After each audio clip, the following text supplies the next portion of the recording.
I'll tell you what was cool is after the fight, I'm in the back and I see Amir Khan, Terrence Crawford, and Andre Berto. And so I go to talk to them, and they were all like super complimentary of Conor McGregor. Like, dude, he can box, man. I'm like, right? Like, what do you think? You're just going to go and look like an asshole, like Bart Simpson, and fly across like this? Like, what'd you expect to happen? Like, we just didn't expect him to get any rounds. We thought he was just going to be outclassed. I'm like, nah, man. He has tremendous belief in himself. And he had a weird style. That strange style of off-speed punches, extending his arms fully and then pop them in there. And Paul, in the back, even Paulie goes, I got to be honest, I was kind of glad to see that because when I went against him, like the first 4 or 5 rounds, I couldn't land shit because that style, like it takes forever just to get used to. Yeah. Like, I didn't know what to do. He's like, so I just thought maybe I was having an off day, but once I see that and I see Floyd do the kind of the same thing, you know, granted Floyd fought a different style, but I don't give a shit. Yeah, that style's legit. Hell it's yeah. legit. You know, I mean, that's just too big a leap. That's all it is. For Conor to go and his first professional fight arguably the greatest fighter of all time. It's like he's 100% in the mix now at 50-0. Yeah, 50-0. It's 100% in the mix that he's the greatest fighter of all time. You think about it defensively, no one's even close. No one's been hit as little as him. And Conor hit him. Yeah, he's beat everybody. And obviously he fought Conor a different way than he fought everybody else. That's a fact.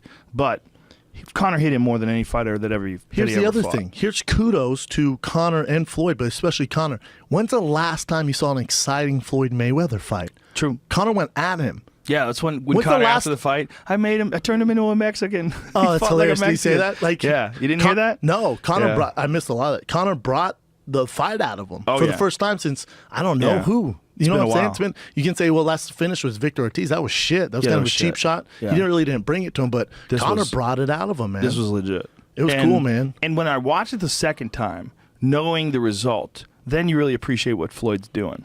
Because although Conor did catch him, he definitely caught him with a hard uppercut in the first round. Best shot, yeah. That was interesting because that was like, oh, shit. Like, you got to realize, mind your P's and Q's. This guy's legit.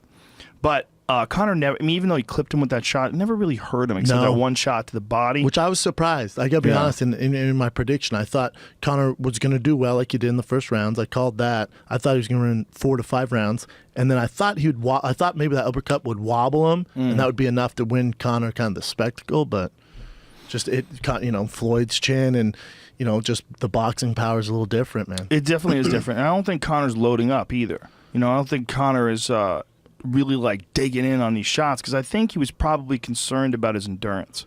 You got to realize also, this fight was relatively short notice. So short notice that I had already booked the DC Improv in advance, and it was sold out by the time they announced the fight. Correct. So, or not the DC Improv, the Warner Theater in DC. So if you think about that, that's fucking months in advance. 3 months. This fight was announced 3 months ago. That's nothing. That's nothing for this magnitude of a fight.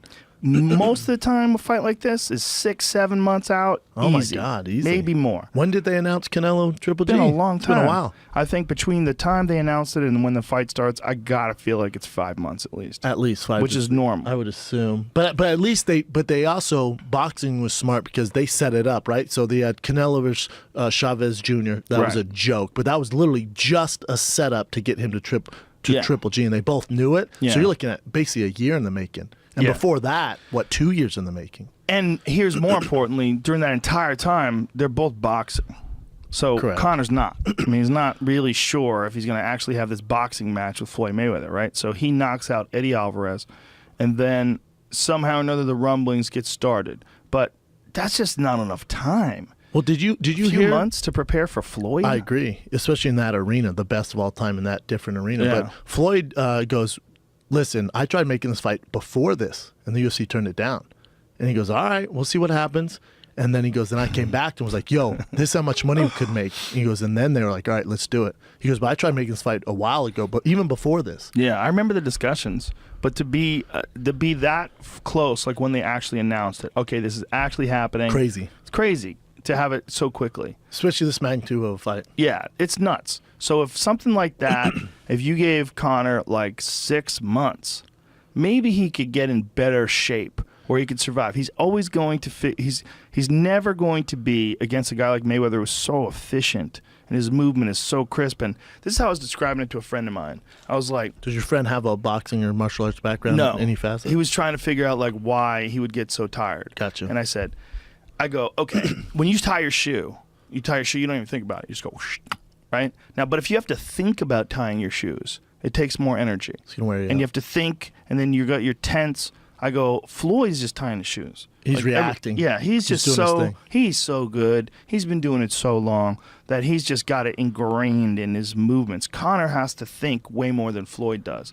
And Floyd is constantly pressuring him, so Conor's backing up all the time, which wears you out. And also the volume of punches. Mm-hmm. You know, he set a really high pace. He thought he thought he was gonna be able to stop him maybe a little more, stop him from coming forward. He wasn't prepared when Floyd put his head in his chest Mm-hmm. and did work. The ref didn't allow him to get his rest in the clinch. But listen, at the end of the day, I'm all about the glitch in the Matrix, man. I think Conor's a glitch. It was so much fun that he even pulled this off. It's awesome. He didn't dishonor the sport. I thought he did really well.